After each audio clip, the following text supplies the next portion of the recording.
Hi, it's Trisha here from Everything Energetic, Animal Communication and more.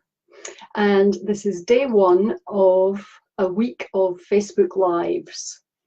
I'm coming to you every night this week, 7 nights, with a different animal communication topic each night. Thanks for joining, Siobhan. Thanks for anyone who comes along live. You're welcome to ask questions either in the chat box or wait till the end if you want to. So tonight's topic is how different animal communicators receive their information. I think the common perception about animal communication is that we receive streams of conversation from whatever animal we're working with. And certainly I know people who get their information that way, and I have watched YouTube videos of people who certainly appear to be in person with the animal and almost having a two-way conversation, just a stream of conversation. So that is kind of the common perception, and possibly, I don't know for sure, the main way that animal communicators get their information. That's not how it works for me, however. What I get is visuals and feelings. So I feel, if I ask the animal a question, for instance, I feel the emotion behind the answer, and I've learned how to interpret that. And the visuals I get would be colours that, again, I've learned to interpret, and energy. So I can see whether the energy around your animal is positive or negative, for instance, or if I'm drawn to a specific place in their body where there seems to be a physical issue, I can see what energy is going on there. And one of the things that I do as a routine in my animal communication sessions is clear and rebalance that energy, and in my sessions that's proved to be vital and invaluable, and it makes a huge difference to how that animal is feeling emotionally as well as physically. So that's the type of information that animal communications get. You know, some get that stream of conversation.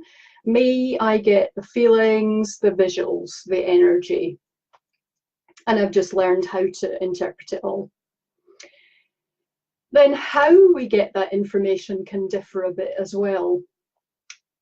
I believe that those communicators who get the streams of conversation, they very often seem to get that those words, that conversation from the animal when they least expect it, or even when they don't want it.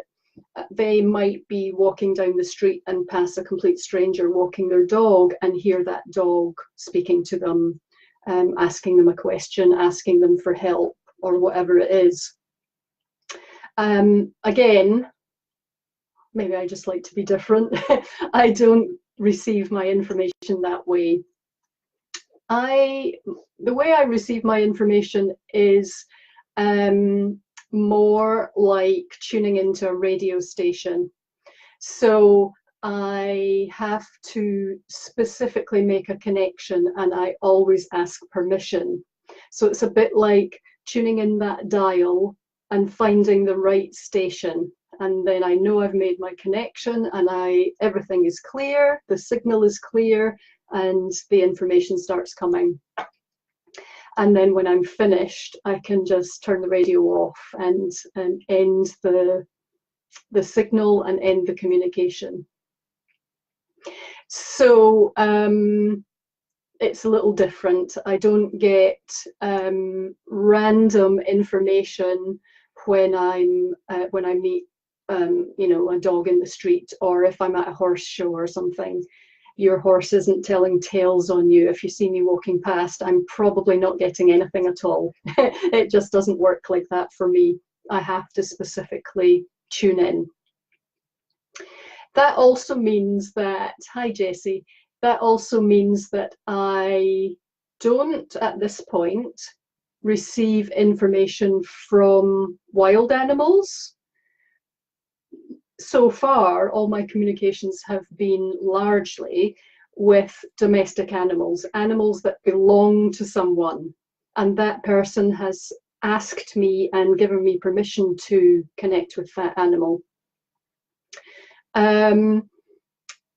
The exceptions to that for me so far have been, no, I don't see her with us, one client who has asked me to check a couple of flocks of sheep for her, and a cow, one cow out of a large herd that wasn't accepting its calf. So you could say they are wild in as much as they don't have individual names or anything like that, but they do have an owner who allows me to make that connection with them.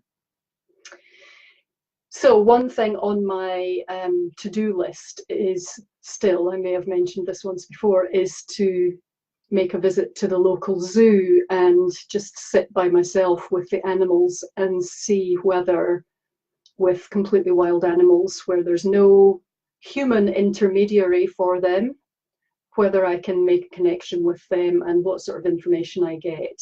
I'll be interested to do that. So there you go, that's tonight's little animal communication share about how animal communicators receive their information and the type of information that we get. So thanks for joining me. If anyone has any questions, fire them at me now. I'll give you a couple of minutes because there's sometimes a delay of them coming through Facebook. And otherwise, I will see you all tomorrow night for another topic. And please do feel free to, if there's something specific you'd like me to talk about, chuck that in the comments too, and I'll take everything into consideration. I don't see any comments coming through at this point, so I'm going to wrap it up and hopefully I'll see you tomorrow night. Thanks for coming.